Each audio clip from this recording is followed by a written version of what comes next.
ko greš v gym, ne, poslušal sem trenerje, ki se ukvarjajo z weightliftingom oziroma z olimpijskim dvigovanjem uteži.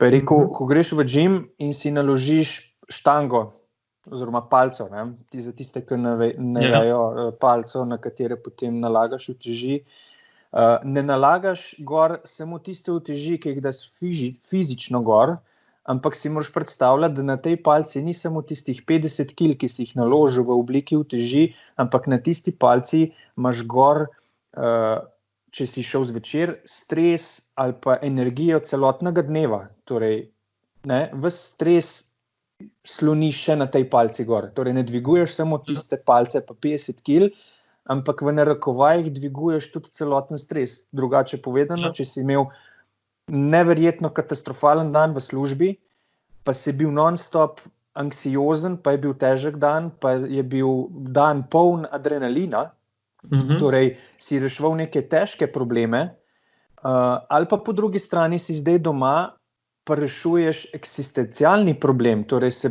sprašuješ, ali boš imel čez en mesec ali pa čez 2 meseca dovolj denarja, zaradi tega, ker je pač trenutna situacija pripeljala do tudi ekonomske krize, in si v tem stresu in si konstantno anksiozen, je potem v veliki večini primerov kontraproduktivno, da se greš pa zdaj v narekovajih sprostiti in se greš znoreti do konca, ne? V roku 20 minut pa ure, pa se znoriš, pa se ubiješ na vadbi ali pa na treningu, ker velika verjetnost je, da boš dosegel glih kontra učink. Ja, in če pogledamo tu z druge strani, dejansko, kaj ti takrat narediš, v bistvu agresijo, ki se nabira znotraj sebe, še na koncu sprostiš na sebi, ne. In, dobro spovedal. Se tudi posledice potem, kar se tiče muskelfibra pa tega, dosti močnejše, hkrati je pa to en paradoks, da si ti nekako podzavestno tega želel, ne.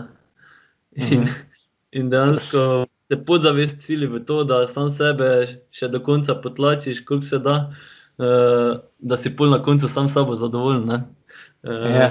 Zdaj čisto pri vseh tak, ampak dostikrat se zgodi, da ljudje tisto, ko ne morejo recimo na delovnem mestu izraziti svojih pomislekov, oziroma morajo delati nekaj, kar jim je naročeno, pa ne morejo uveljaviti svoje volje direktno, pol pa to v bistvu prek takih mehanizmov uveljavljajo na sebi, preko preintenzivnih treningov, se pravi, dobesedno se grejo znoreti, ker je v njih ujet neki višek, ki ga takrat niso mogli sprostiti, ko bi ga bilo treba, potem pa pač v bistvu tisti višek izživljajo na sebi, ne. Tudi pri športnikih je dostikrat taka motivacija, če gledamo nivoje motivacije, ki so pozitivno ali pa negativno nastrojeni, če vidiš športnika, ko dviguje uteži, pa vidiš v njem tisto agresijo, ki je v bistvu destruktivno naravnana, takrat moraš trening prekiniti, ker veš, da si bo cel teden uničil zaradi tega, pol ga pa na koncu vprašaš, kaj je bilo, v šoli me učiteljica zajebavala pri ocenjevanju pred tablo, ne. V bistvu on tiste uteži dviguje z jeze, zato da, ker pred tablo ni mogel kljubovati profesorci recimo, on zdaj v bistvu na treningu s tistimi utežmi si predstavlja, kot da premetava profesorce, recimo. Tako malo poenostavljeno, ampak ja, takrat vidiš, da so zdaj neke negativne tendence in tudi, če bomo sami pri sebi dobro pomislili, takrat, ko z nekimi negativnimi tendencami greš v agresiven trening, takrat se pa tudi poškodbe zgodijo.